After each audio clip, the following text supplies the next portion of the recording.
for us, we're selling to real businesses in America and around the world. We sell to small businesses, we sell to like large enterprise companies, and those are like real companies that you can like fly out and like meet. You also have to work hard to build something big. So I think if you're looking for like 30-hour work week or whatever, like you probably shouldn't work at a startup because nothing great has ever been built with 30-hour work weeks. So maybe move to France.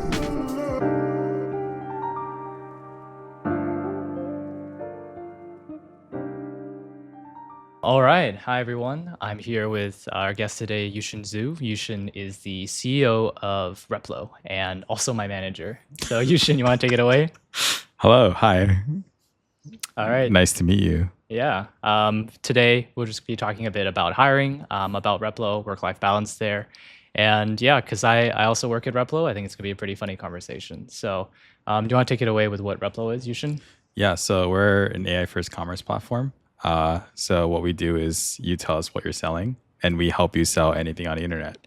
So we'll build your shop, run your store, run your ads, do checkouts for you. Yeah, that's pretty much what it is. Awesome. And yeah, I graduated Carnegie Mellon last May, and I've worked about a year and a half at Replo Go so Tartans. far. Go Tartans, yeah. So, and go Bears too. Go Bears. But yeah, you started Replo all the way back as part of the YC Summer 21 cohort with Noah Gilmore. Do you want to talk a bit about that? We love Mr. Gilmore.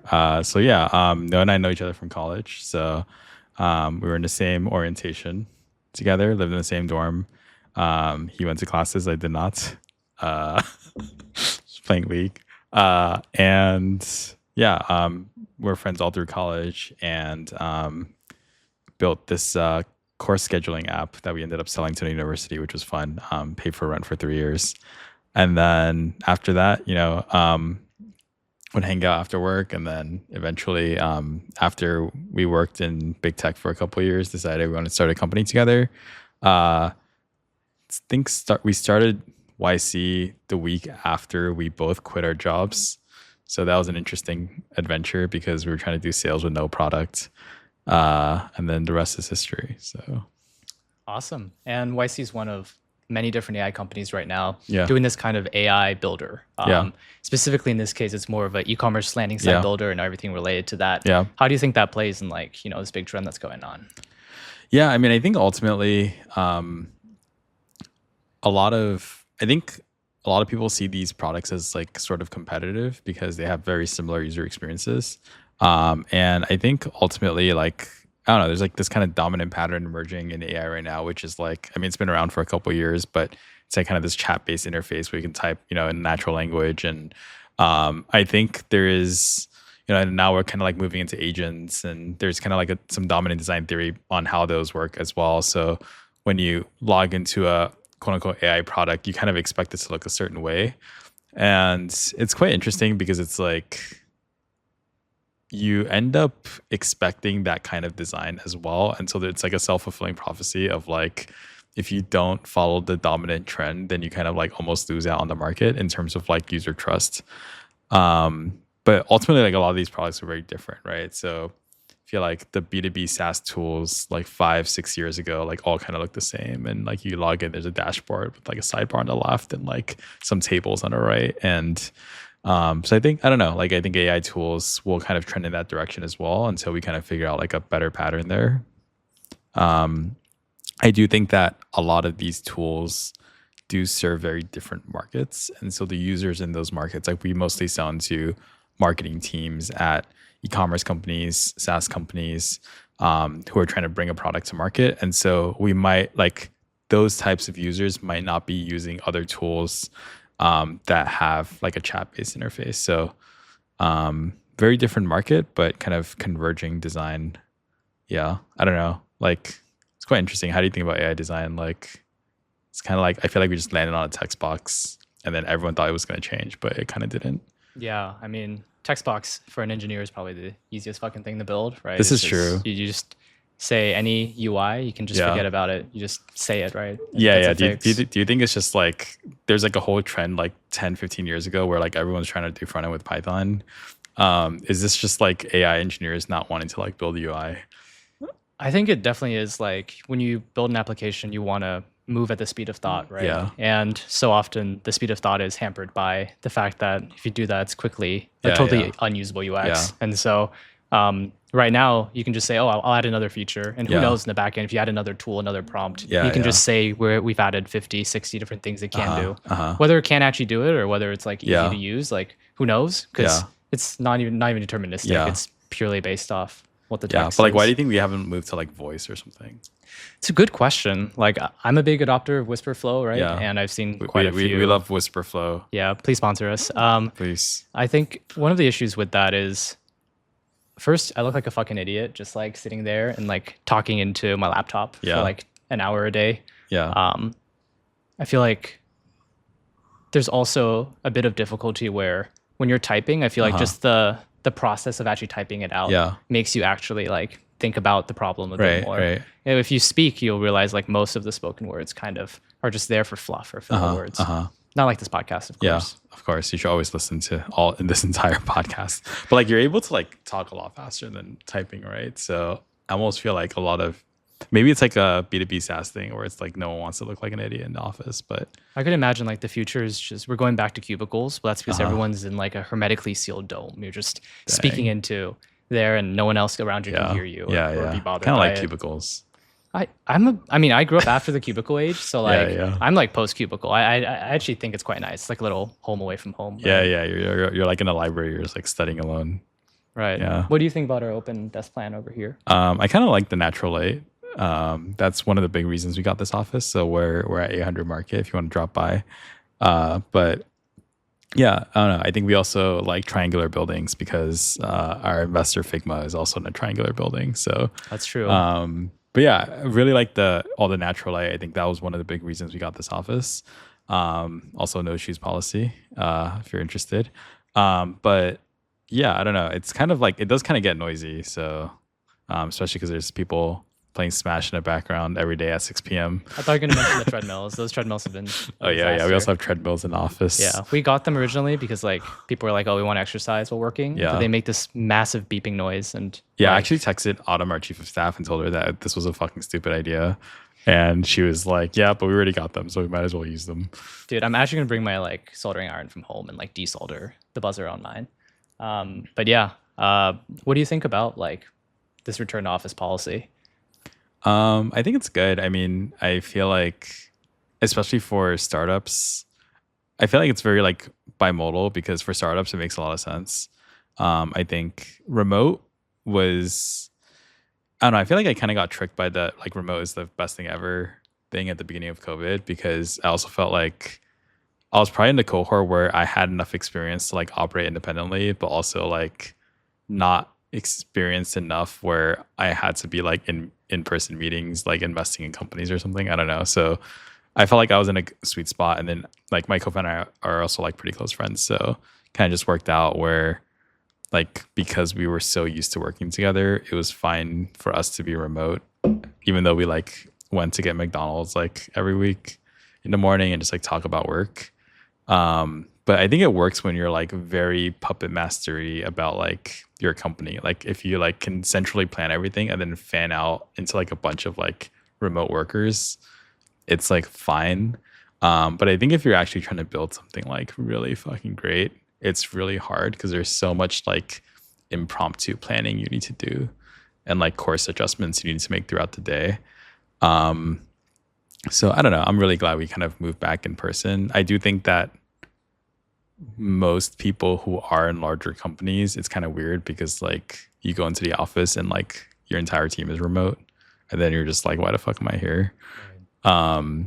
I do think that like we were probably at the like maximum possible size to like switch from like remote to in person. So I'm glad we made the switch. Yeah, I mean, as an early career person, I feel like you kind of have to be in person. Yeah. Also, I'm just like, how do you like even learn anything like when you're remote? Like I you would send just, someone on Slack a question, it's like 3 hours later they respond. Oh yeah, yeah. You're like on the Mayflower. Yeah. Yeah. I mean, what do you think about like new hiring though? Because I heard like it's a disaster. Oh, yeah. What's out that there. like stat you saw with like the chart of like? Oh yeah, yeah. It was like I think it's 1 year out of college. Uh huh. The percentage, or since 2022, I believe, it's Yeah. like adjusted. The percentage of like new career opportunities has declined by like 20%. And then Yeah. high career, in fact, has like increased by like a Yeah. corresponding amount. I see. So like you're saying that like it's like for every 5 people that had an open headcount or whatever in 2022, there's like only 4 open headcount now or something. Honestly, it doesn't sound that bad when you put it that way. That's not that bad. Yeah, Yeah. it's just one less person per I guess team. it's like also like population growth. So Yeah, I feel like once we hire an marketing intern, we'll have someone throw up a visual on the screen. Yeah, I mean, like, well, it's probably gonna be me. I feel like the big thing though is like the pressure it's putting on people. I feel like Yeah. we're hitting that crest of like the post like Instagram day in the life of a software engineer. Yeah. Massive wave of people doing Yeah. it, mostly just for money. Do people which still do that? I feel like boot camps are dead. I think like No, I mean, but are people colleges still making around, like the right? day in a life videos? I think I feel like not as much. okay. I've seen a but- few that were like day in the life of a laid off software engineer. Okay, or that's like lit. That's laid off creative. product manager. Yeah. Which yeah, honestly, props to them. props. You know, taking the Taking best out of a initiative. bad situation. Out of a bad situation for sure. Yeah. But yeah, I feel like it's definitely a lot less popular now, and I feel like people now are a lot more cynical online. Like I think in the past it'd be aspirational to say like, hey, I woke up, I didn't do any work. I went Yeah. to like 5 exercise classes, Yeah. made breakfast, Yeah. went home at like 2 p.m. Yeah. And like people would type in the comments like, dang, tell me more. I want to be But this person. do you think that like as many people want to be software engineers? Because I also feel like we're like in the SF bubble of tech isn't like big tech isn't as hot as it used to be. But do you think that that's still kind of like generally across the US? I think that's a good question. I mean, I was at like YC startup school, like the AI startup school they had a few months back, and that was insane. It was like 2,000 high school students, basically college students, and I feel like the majority of them, like the big advice given was just like drop out, do a startup. Yeah, like yeah. I wouldn't be surprised if applications to YC just increased by like 2-fold, 3-fold. I see. Just when you Interesting. like have 2,000 people just Yeah. come in, you tell them like this is the opportunity. You're not Yeah. going to probably find a big tech job anyway, Yeah, just yeah. because the market's so terrible. So sure. you might as well take a risk. You Right. just graduated. But what like else do you have to the number of lose? people who are interested in like day in the life of like software engineer at Google, you think is less now? I think people are a lot more cynical now. Okay. And About Google or about I think about like honestly, if that same video came out Yeah. now, day in the life of, I think. But do you think if it was like a day in the life of like an AI startup, whatever, like that would be I mean, clearly he's like doing that kind of stuff, That's right? true. I think they're doing. yeah. Well, they have their own special marketing. Thing going on. Yeah. But Day in the life of a furry. like I feel like that same person who posts like I live a comfortable life and I'm doing Yeah. very well, they just have hate comments nowadays. I see. All the comments would be like, I hate you. I lost my see. job. How can you live so well? This is true. I think You're it's taking like, my job. Yeah, something there's like a that. lot of like kind of income bifurcation in America. Yeah. I think it This really is is a fair. bimodal distribution, right? Yeah. You see like the $100 million meta person, Yeah. and then you see like 100 million new Yeah. grads who can't find a job, right? And what is the middle ground between Yeah, these but two? when you were graduating from Carnegie Mellon, like what was your experience? I guess recruiting versus, because I guess it's like a sample size of one, right? Because you never kind of like re-recruit as a new grad. Yeah, I feel like So- it's a bit different for me at least because like I interned only at like startups. Well, Yeah. I did spend one summer in New York. Yeah, But besides that, it was all just startups. yeah, And so at least for me, I'm like, either I apply to YC and I'm like, I don't have a good idea, I don't have Yeah. a co-founder, Yeah. or it's I join a YC startup. yeah. And that's basically the two options I had. I see. So you had like a good in sort of because you intern at startups. Yeah, I feel like just growing up, going to startup events, being able Yeah. just to speak the language. Yeah. But like I guess you didn't really do like software engineering internships, right? So like I think you did like mostly product type internships because everyone wants to be a product manager. Dude, it was so hot. Like I was part of our university's like Yeah. product club. Yeah. The founding team for Yeah. the product club. Yeah. And honestly, like product management, I feel like is the closest thing you have to being a founder outside of a startup. Yeah. Because you get to tell people what to do. But if you were like recruiting now, or like, yeah, it's weird how people say recruiting because it's you're actually getting recruited. But like, but if you were looking for a job out of college now, like what would you do differently, or do you feel like you would be like cooked because the job market's so fucked? Jesus, like I don't know. Like I have friends who graduate 1 year after me, Yeah, and they're yeah. like CMU graduates. yeah, and yeah. Honestly, in a normal year, they'd be Yeah. like just choosing like Yeah. which big tech offer to pick or something Yeah, like that, right? yeah. But a lot of them have just taken their like they're doing a master's degree, Uh-huh. they're traveling, Uh-huh. all those different things. That means you're Yeah. basically jobless and you're Yeah. looking for something to like just hopefully wait out until things Yeah. get better. Yeah. I don't think things are getting better. Yeah, I didn't know people like did internships. Like maybe this is like boomer of me, but like I didn't know people did internships like after they graduated. That's like that was like kind of like a new thing. Yeah. I sometimes it's pretty common if you're doing a master's degree, right? Yeah, Because yeah. like you spend the summer, you do it, Yeah. and you start your master's degree, Yeah. and then ideally you get another internship, Yeah. and when you graduate, Yeah. you get higher pay. But I do feel like there is what do they call? There's like a specific term for it where it's like you keep on getting more degrees because like you're just waiting for a better job opportunity. Yeah. And then you just end up with like I don't know, like Then you 3 end up becoming a degrees. college professor. I think Just kidding. that's a pretty good outcome, frankly. Like professors with tenure, I feel Yeah, like yeah. whenever the economy is bad, everyone just you become like, you can become a lecturer. yeah, you just look for Yeah. stable jobs out Yeah. there. And like I used to think that startups were the unstable part Uh-huh. because like it could fail at any moment, right? Yeah. And then like big tech was a safe, like relaxing place to be. Yeah, yeah. But I feel like it's almost the opposite because Yeah. all the big tech companies are doing massive offshoring layoffs. And then startups, at least most of the time I talk to a startup, Yeah. they're always like, we just need more headcount like Yeah. tomorrow, right? Yeah. When can you start? I feel like please? that was also a big thing for me. Like when I joined Uber, like there was so much career growth in the early days of Uber because we were hiring people so quickly. So I think we had new employee orientation every 2 weeks, and every 2 weeks there was 300 people that started from around the world, and people would fly in, and we call like Uberversity or something. And there was just like a lot of career growth because you would always end up inevitably like managing someone because you just had more tenure than them, and or like you'd mentor someone, and because the company was growing so much in the States, like you just got a lot of opportunity to get exposed to like different things, versus like in the later stage of Uber where I think now the company's just like bean counting a little bit more, and there's like offshoring and whatnot. It's like if you join a team, like that team is like not growing in size. So like if you join a team and it's like 10 people, it's still going to be 10 people in a year. And so you just like don't have those opportunities because you're basically just waiting for like your manager to die or retire. And I feel like that, like it's because it's all relative, right? So if you join a startup, it's 5 people and it grows to like 25. It's like you're suddenly the 5th most tenured employee. So I'm currently yeah. the 7th most tenured like current employee here at Replo, dang, right? it sounds like you're heading directly for the VP of engineering role. Dude, more like the tail of engineering. I do feel like there is a problem here though, where it's like you have smaller and smaller companies Yeah. who are having higher and higher valuations. Like you Yeah. can say like most of these valuations might be, overblown, but Yeah. when I think about the fact that you have companies, startups that are paying like Yeah. $1 million per head, more like Meta style per head. Yeah. I'm just thinking, is this a case where the top 1% of like engineers get Yeah. massive paychecks, the Yeah. 99% all get fired, replaced by AI, offshore, Yeah. something else like that?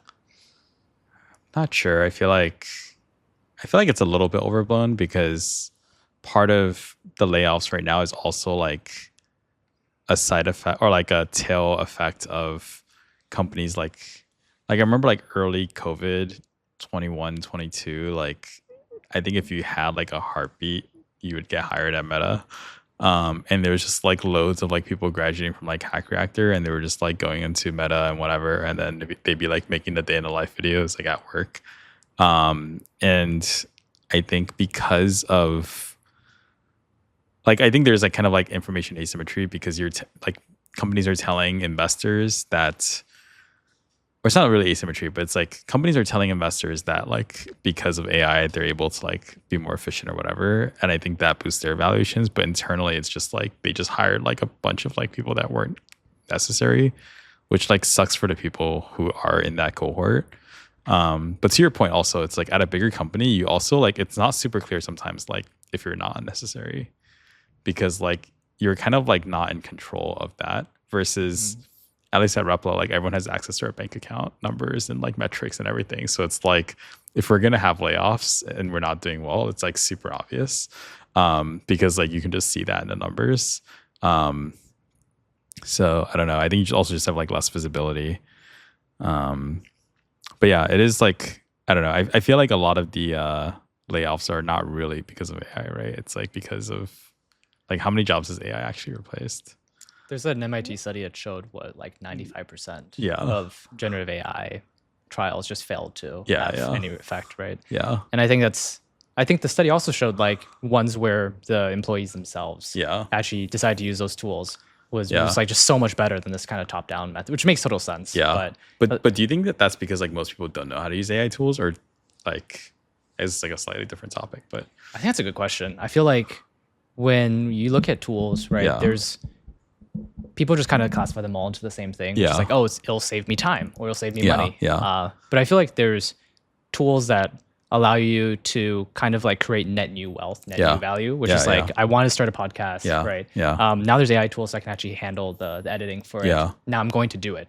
Versus maybe like I have an actuary who does my taxes. Yeah. Now there's this new app that allows me to fire them effectively. Yeah. I feel like those are two things that both improve efficiency, but it's very clear one is going to But like generate. of the so there's like kind of like three separate sets, right? There is like the like when you say like 95% of like enterprise AI pilots failed, there is like the set of like AI tools were like bad and like ineffective, right? Then there's another set which is like people don't know how to use the AI tools, or like we're resistant to the AI tools. Like if I was like a SQL monkey, Right. like I know for a fact that like if like language models didn't exist, we would probably need to hire like someone to like run our like data pipeline or whatever and write SQL queries for us. And we don't have to now because like LMs are really good at writing SQL. And so like if you're in a role where your job can be replaced, you wouldn't necessarily use the AI tool, especially entry level. So that's like the second category of like people didn't use the AI tools or don't know how. The third category is like larger companies and corporations are structured in a way that like AI is not like they're structured like it basically in like a pre-AI organization. And so therefore like it is actually like impossible to use AI because like for instance like you have to get a designer to design, like this is true for a lot of our customers, is like you have to get designers to design things on your e-commerce site. And so like you almost can't use AI to do it because like structurally you would get like shunned by like the people in your company because you're not like following a process. I think that's a classic like But like what is the like split there? What do you, or you think? when I was Because I think it's mostly the latter. right, when I was Yeah. talking to a lot of like founders who had unsuccessful B2B SaaS companies, Yeah. usually what they would say is like, I actually did not know who to sell this product to, Uh-huh. right? Like let's say you have a product that can replace a whole team of people. And Yeah. you're like, oh, this is a fucking slam dunk. Yeah. But you go to probably the team lead for that Yeah. company. You're like, I'm going to sell you this product. It's going to result in you managing nobody, Yeah. having a whole team cut. Yeah, right? And the guy looks at it and he goes, wait a second. If you just sold that to one guy above me, Yeah. I'm out of a job next week, right? Yeah. And then I think that's just that it won't work that way. Yeah. And you think, oh, okay, well, I'll just sell to that guy above him, Yeah. right? That'll work. But then maybe that person isn't in charge of the acquisition. Maybe just doesn't care about that. I see. Like a lot of founders Yeah. just don't care about, Yeah, for yeah. example, like Yeah. customer support in terms Yeah. of support team. So it's like maybe they would invest time into Uh-huh. automating this, but Yeah. they might just say like that's not important. Okay, so you're saying that like because most founders might not, like a lot of founders haven't worked in the spaces that they're selling into, they like don't know, like the solution technically works in a perfect like vacuum chamber, but like actually doesn't work because of like societal like structures that exist in that like market. I think it's kind of similar to like the model YC has right now, which is Yeah. just be a forward deployed engineer. Like Yeah. just find someone who's never done, I don't know, like dentistry, Yeah, have them yeah. sit in a dentist office for a year. Yeah, And yeah. then like write down carefully like every single person Yeah, that can be fired. yeah. Everything can be automated. Yeah. And then they build the app, sell it to like 10 dentist office, Yeah. and then raise their Series A or something. Like, Yeah, I'm actually curious, like, why do you think that most startups are not started by people like from that space? Because there's like people from that space who start companies in that vertical, right? There's people who are not from that vertical that start companies in that vertical. But I feel like most startups in YC are like, I guess most of them won't be successful because I just went to a reunion and there's like 5 people there. Well, yeah, you can mention this. Like summer 21, there's a reunion, right? How many people are still there? Like Very few. I think also our batch was like extremely large, and I don't know if I'm like publicly allowed to say this, but like I do think we probably let in. I think YC probably let in too many people that batch. So I think we might have been part of that cohort of maybe letting too many people in. But it was pre-AI, right? It was pre-AI, but like there was like the entire history of YC is pre-AI, right? That's true. Or, That's like, true. Before Yeah.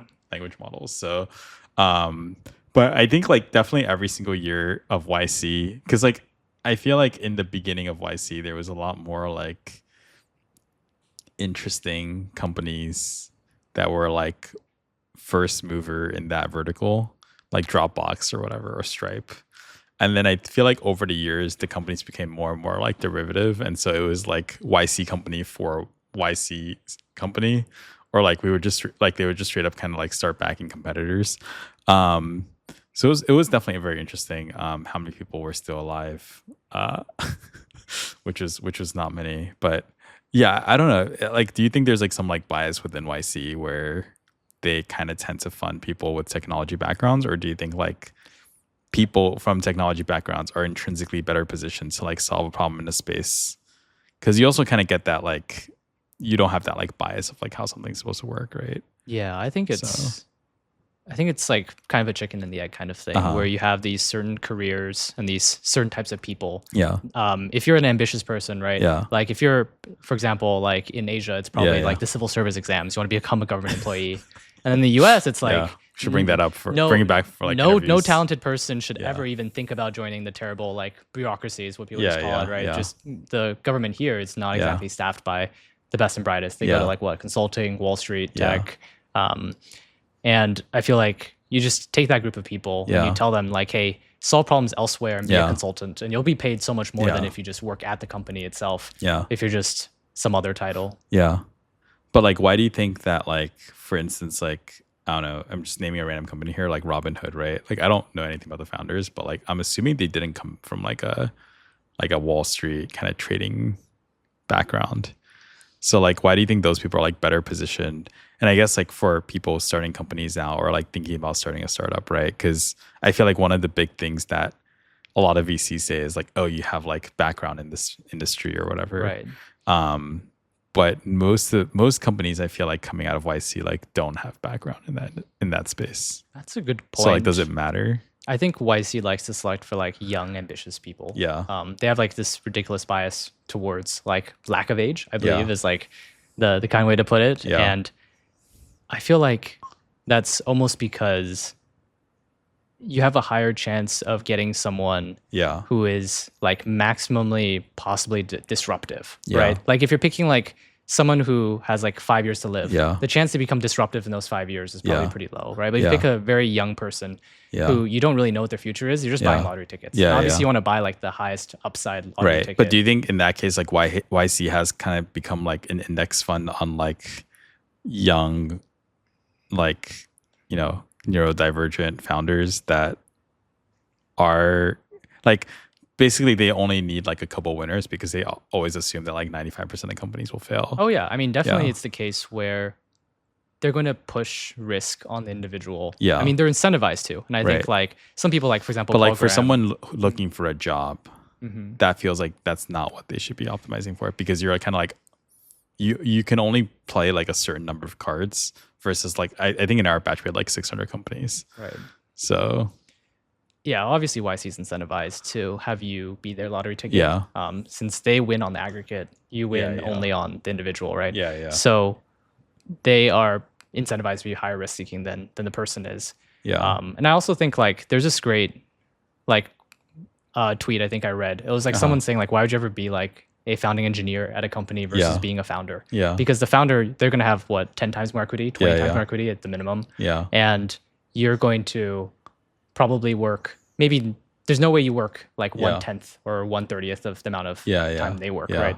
And I think for me, it's just like, at least when I was thinking about Yeah, this, yeah. it's, well, I also don't care about the total upside. I'm willing to Yeah. sacrifice maybe the chance that I'm going to be a billionaire in the next Yeah. 5 years in Yeah. exchange for here's something that's a bit more stable that I Yeah. can learn very fast in the Yeah. short term, right? Yeah. So I think like making that choice of whether you want to be a founder Yeah. or whether you think you can get maybe more in terms Yeah. of different other things in the meantime. I think that's a Yeah. choice like just How do people you have to make. how did you like think through that? Because I feel like I had the same kind of thought process when I decided to be a founder, which was like, okay, I can either join, and I guess maybe this was like pre-AI, so you know, like the the Bayesian calculations here are like a little bit different, but like my thought process was like, okay, I don't feel dumber than the average person.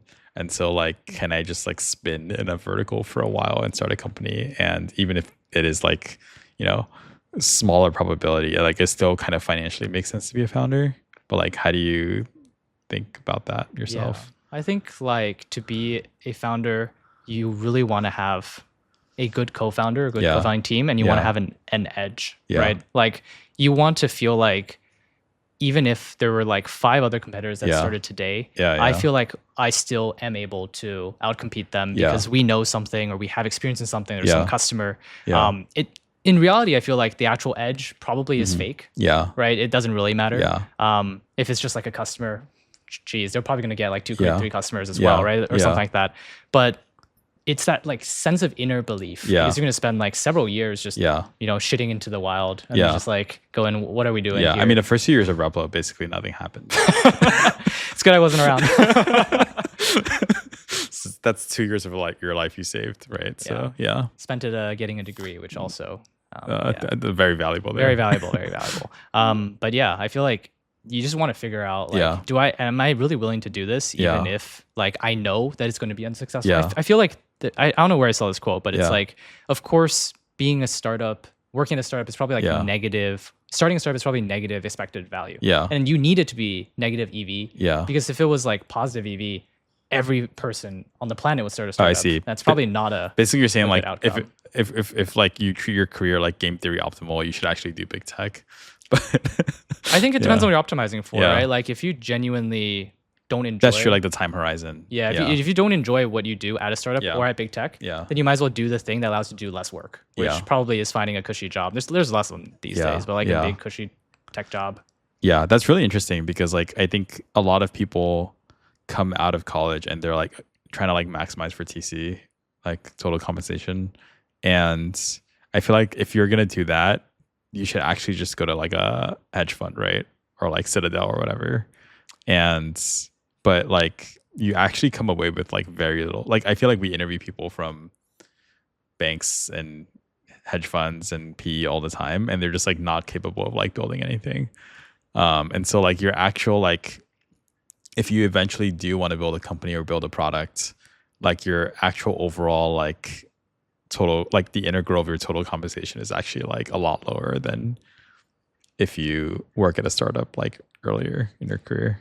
Yeah, I think for those jobs, you're kind of hoping that your progression comes not from improved ability or improved skill, Yeah. but just by improved tenure. Yeah. Like you're just gonna wait until your boss retires or Yeah, dies, yeah. and you're gonna take his spot, right? Yeah. And I think when you have like a structure that just is set up like a pyramid Yeah. with the years of experience Yeah, being yeah. the bar, I mean that's just what you're expecting at that Yeah, point. but these companies aren't growing as fast as they used to, right? So like the actual expected, like I feel like when you look at people at Citadel or whatever now, and they're like 29, they're like a managing director or whatever they call it, like that isn't actually the career progression you should expect because like they're not doubling in size every year like they used to be or whatever. So yeah, I don't know. I don't think I ever thought about my career this way. Like maybe I should have. To be honest, I feel like there's definitely huge diminishing marginal returns to like over optimizing a career. And at some point you realize, oh, actually, if I just do things that I find fun and I think are useful, like it's going to get you like 80-90% of the way there. Yeah. As long as you just keep on working on and learning. Yeah. This is like all of our investors who went to like community college are now like millionaires. That's true. Like my parents, like they didn't go to like the top universities in China, right? Yeah. But like when they came here, they're like, oh, when I got the same jobs, like my coworkers were just people who graduated from the best of the best, and then best of the best of the best, best of the best of the best. And you're like, look, we're at the same place now. Like it doesn't matter what your fancy degree was or you know what you said you did in the past. Yeah. What matters is just where you are, and you can be like not confident about it, or you can just say like, the truth is they're all just random signals that we use to like impress people who don't know a lot about us. Dang. But like if they knew about us, probably they would be able to have a much better judge than just the degree or whatever that's on whatever's on there. Makes sense. Cool. What do you think about Replo going forward? Make a pitch for the audience here for someone who wants to join. They're young, they're scrappy, they don't want to do big tech anymore. They're afraid. They're like, you know what? I mean, I feel like if you want to do big tech, you should do big tech. Like I I feel like if you like what we were saying earlier, where it's about like taking risks and whatnot. I feel like you kind of have to like experience big tech to know that you don't want to do it. And I Is it feel like really a risk though? Because when I think about like, for example, Replo, like we yeah, have how much runway do we have? Like infinite. infinite runway, Yeah, right? Like if you're joining a profitable yeah, startup, like what is the risk there? I really don't understand that as yeah. It's much not as super risky. I think people think. I think people. I guess it's like the kind of like the Peter Thiel thing where people who are not taking a risk want like if you're not taking a risk, you kind of want to make it seem like you're taking a risk, depending on like what's in vogue. So like I think right now the thing that's popular is taking risk because it's like what's more badass than telling your friends in college that you dropped out, even though every mm, single university has a way for you to like come back and get your yeah, degree like congrats. You took a soon. leave of absence. You know what that also is? Like going to Europe and like studying Yeah, yeah, abroad, right? yeah, Taking two yeah. courses, But coming it's like a back. lot less sexy to say you're studying abroad. So like I think dropping out and starting a company is like the sexy thing to say. I think it's sexy in SF. I promise you go outside and you say like I dropped I Yeah, dropped yeah, out yeah. to I go to think your parents SF just for a think you're like startup. you're a degenerate, right? Yeah, yeah. Like I Yeah. don't know. But I do think that it's worth like trying out. Like I think it is worth trying out different things to see whether you like it or not. I think like one of the big things in YC, like they told us like when we first did it was like half of the companies in YC and half of the first time founders pretty much just do YC to figure out that they don't want to be founders. And I think like a lot of times it's very hard for me to talk people out of like founding a startup or like out of like doing a, joining a startup or founding like joining a larger tech company because like to some degree you kind of have to like experience it for yourself.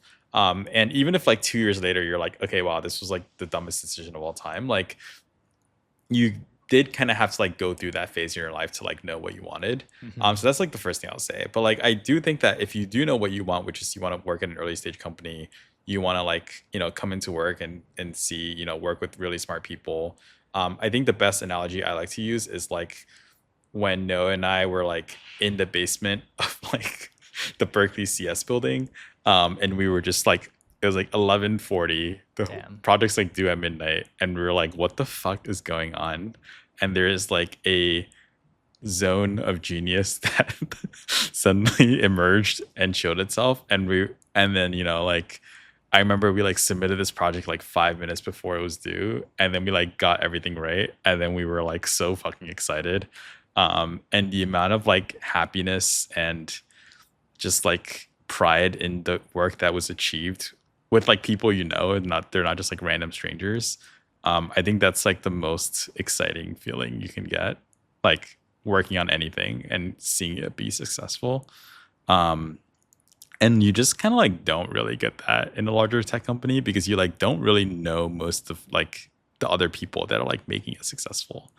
And so I think if you want to be part of that environment, you want to like, and you don't want to do some like bullshit that like doesn't matter. Like for us, we're selling to real businesses in America and around the world. Like they're making money, they're selling to customers, they're making products people love. We sell to small businesses, we sell to like large enterprise companies, and those are like real companies that you can like fly out and like meet. And we're not, we're not like making Web3 tokens for like someone in their garage. And I think as a kid of immigrants and as an immigrant myself, like I feel like that's something that's like real for me. Um, and that's like something I'm very proud of. I do feel like there's a very high percentage of immigrants, first and second generation as well, who are Like in at the startup Replo, scene. Wait, I think it's actually, everyone, first or second, right? yeah, yeah, Yeah, I think everyone's first. every Maybe John. one person, one person. Wait, actually Noah. Noah's. Yeah, yeah, Oh, okay, yeah. that's fair. Everyone So from the Midwest. everyone from the Midwest. Well, that's Yeah, fair. yeah, That's yeah, fair yeah, enough. yeah, Yeah. yeah. I do feel like there's like a really high concentration. I mean, I Yeah. used to.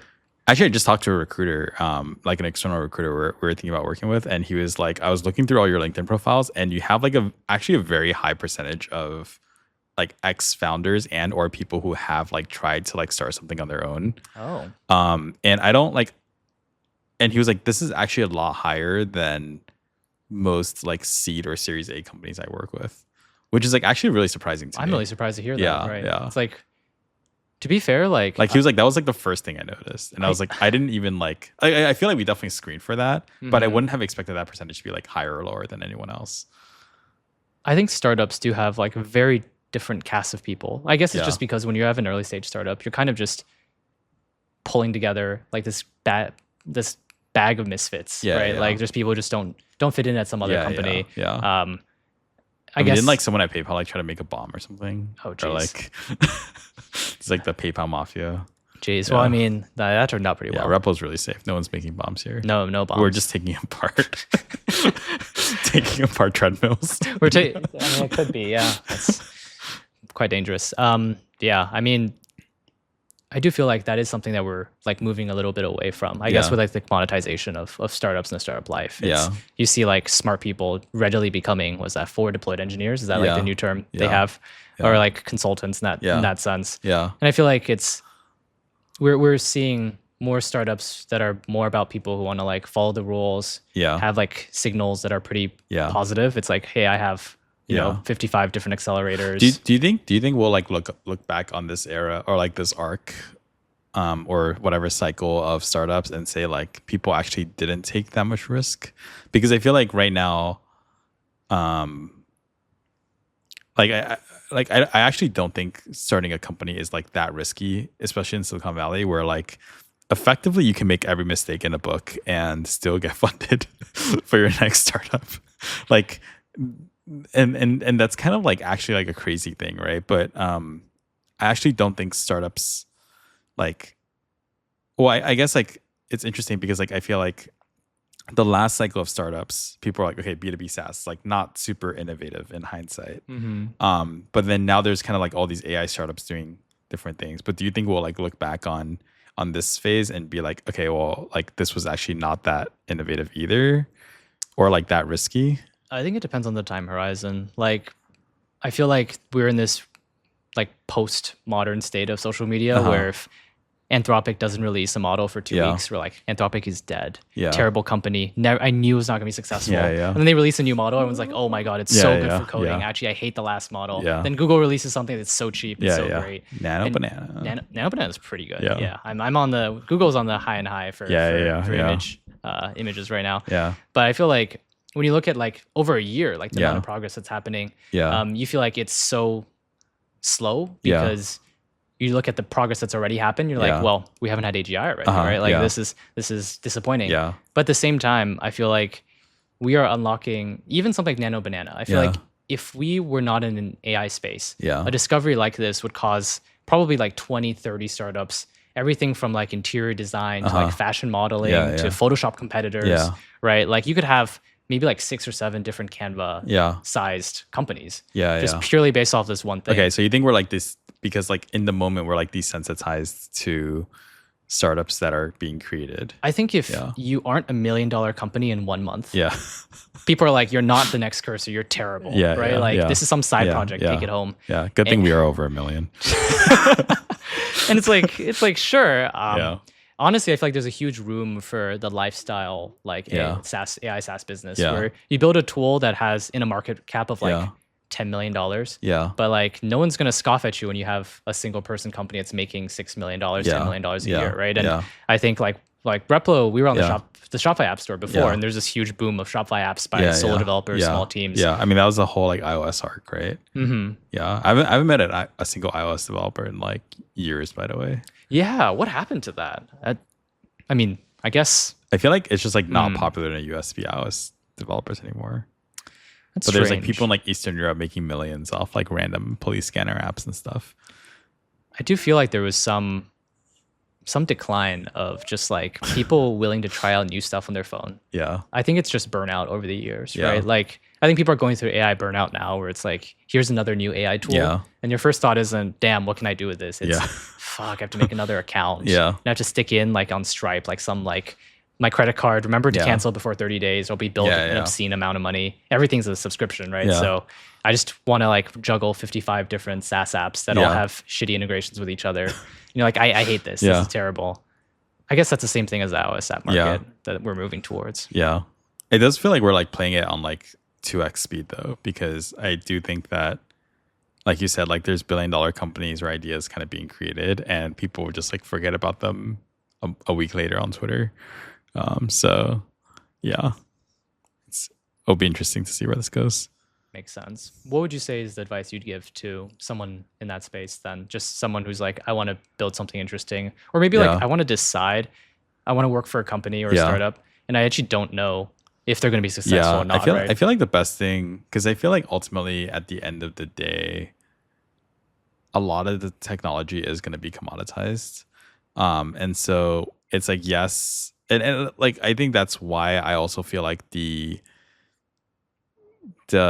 theme of like hiring like 14-year-olds or whatever, or like, telling 14-year-olds to drop out of elementary school or middle school. If you're a 14-year-old in elementary school, you should not drop out. You should also not be watching this. You should be yes. Studying or something. There's too much swearing in this one.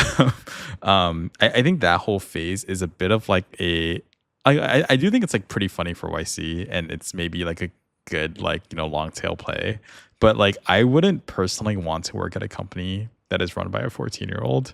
And so I feel like a lot of building great companies and building great technologies is really going to be about distribution. It's going to be about like being able to hire smart people, being able to convince them that like to like work on your team, being like a good steward of the product, and like figuring out like, how do I make more money with this? How do I distribute it? How do I sell it? How do I market it? And those are not things that you can necessarily like build over a weekend. Right. And so I think in the past there was this phrase that was like, okay, like ideas are cheap, execution is everything. And it almost feels like right now it's like the product is like cheap because it's so easy to build new products.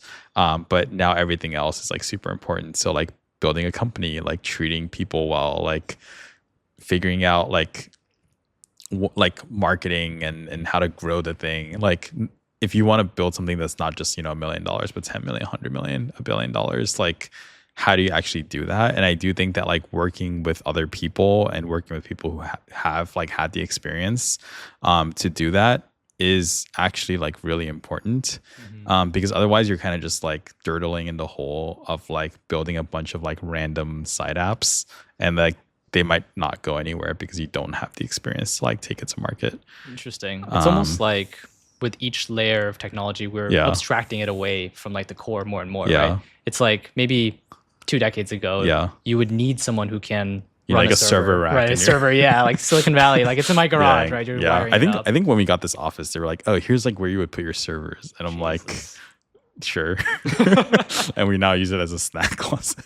This is the server room. Really? I think this used to be a server room. my God. And then I think that it was too big, and then now it's that one. You mean the Chips Ahoy and like seltzer water? Yeah, where we like store our like MacBooks and stuff. Yeah.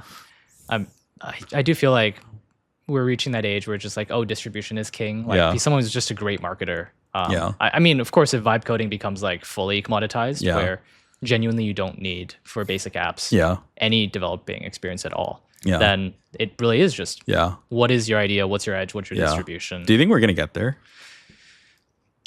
I feel like it's easy for me to say like no, just because like there's so many decisions that have to be made while building. But at the same time, that's also been said for like every single abstraction, right? Like you could also say like, well, if you just use some like if you use Vercel, what about all those decisions you should have made when you set up your own server? It's like, but at the end of the day, there's going to be some like set of defaults that's good enough or flexible enough. I also feel like, I don't know, there is like some like intrinsic kind of experience that do kind of are like unspoken in these prompts. Like even when I write prompts to like vibe code or whatever, I'm like, okay, like there's a bunch of shit that like I'm not telling the LM, and it will make the wrong assumptions because it's like it might be talking to someone else who has like a different weight on those assumptions. So I don't know, I think that's kind of interesting. But I do wonder like if over time, maybe like in 5 years when people watch this, it's gonna be super outdated. But like, are you gonna be able to like vibe code an entire business? I did see this funny post on X, which made me rethink that perspective, which is, wow, it was a PM saying this, right? It's like, wow, you're telling me you're telling me there's a group of people who are complaining that they're telling this thing Yeah. what to do and exact specifications, and Yeah, it's yeah. bungling it really badly, right? Like, Yeah. I don't think anyone in the world before now has ever experienced the idea of giving a bunch of things that can code, right? Yeah. Like this requirements and being highly specific and correcting the mistakes Yeah. and being frustrated with that. Yeah. And it made me think, well, yeah, that's just a engineering manager, right? Yeah. That's just a product manager or Yeah. being a founder. That's honestly not the furthest allegory from that. Yeah. So if you view it that way, I suppose we're already there. Dang. We're already at AGI. You heard it here, folks. Yeah, you heard it here. AGI, on is whatever here. this podcast is called. On this podcast. Yeah. I do feel we should name this podcast whatever this podcast is called. Dang. Not the AGI podcast. Dang. Yeah. There's this guy I know who Dang is the official word Dang. of Replo, and Coke Zero is the official drink. So if you guys hear us, please sponsor. Yeah, we go through too many of these. Yeah. What would you say to a person who is looking to recruit and they're deciding, let's say, between Replo or like a few other startups? Yeah, I mean, I think we're the best. So you should join. But I think you should see if you like the team. I think we're a great team. Honestly, best team I've worked with in my career. Usually there's like in every team, there's like a couple of people you don't really want to work with. And I can genuinely say that is not true here. I genuinely enjoy working with every single person. I think, people hang out at nights on the weekends, like people get dinner together. Like, I don't like saying work as a family because it's not, but I also think that it's really important to get along with the people you work with. And there's some like crazy ass founders out there that are borderline psychotic. And that's just not who we want to be and who anyone on this team is. So I think that's important. Are you not a 996 believer? I think that if you want to work 996, you should be able to, and we should be able to set up, the structure and environment for you to work 996 or, 997, and I think that's like the role of leadership, right? Is to motivate people and set them up for success. And like when you want to build something over the weekend, you're not like blocked by like 15 other people and like you don't have to get approvals for everything. So like I think that's what's cool about working at a startup is like you can make decisions on your own and you can ship stuff and you're like no one's ever blocking you. And so I think that's like an important way to like set up the code base, set up the company. But like also this isn't like a 40-hour a week job, right? So I think we probably float between like 50 or 60 hours a week for most people. But like you also have to like work hard to like build something big. So I think if you're looking for like the 30-hour work week or whatever, like you probably shouldn't work at a startup because chances are like you'll never like nothing great has ever been built with 30-hour work a week worked week. So I don't know, maybe move to France. Just kidding. I mean, honestly, yeah. Like I can say this because someone on our team is French. And that's what they say. I was gonna say, like, he seems pretty happy working here. So yeah, good swap for him. I think he was like, I have to get out of Europe or something. Dang. It's not that. I just came back from 2-week vacation to Prague. Such a beautiful city. It's pretty lit. I mean, I take 2-week vacations to Europe every year. So dude, it's wonderful. Yeah. It makes me realize like even for me, like New York is not a good place for me to live because it's too fun. Yeah. There's too much stuff. For Europe, it'd be like there's no shot. Yeah. Dang. Do you think there's more to do in Prague than New York?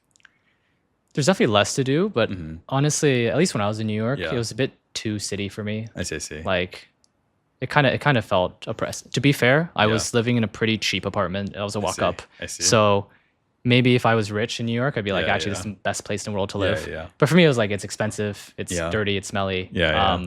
And I live in like a pre-war building, basically. Yeah. But yeah, you should join Replo.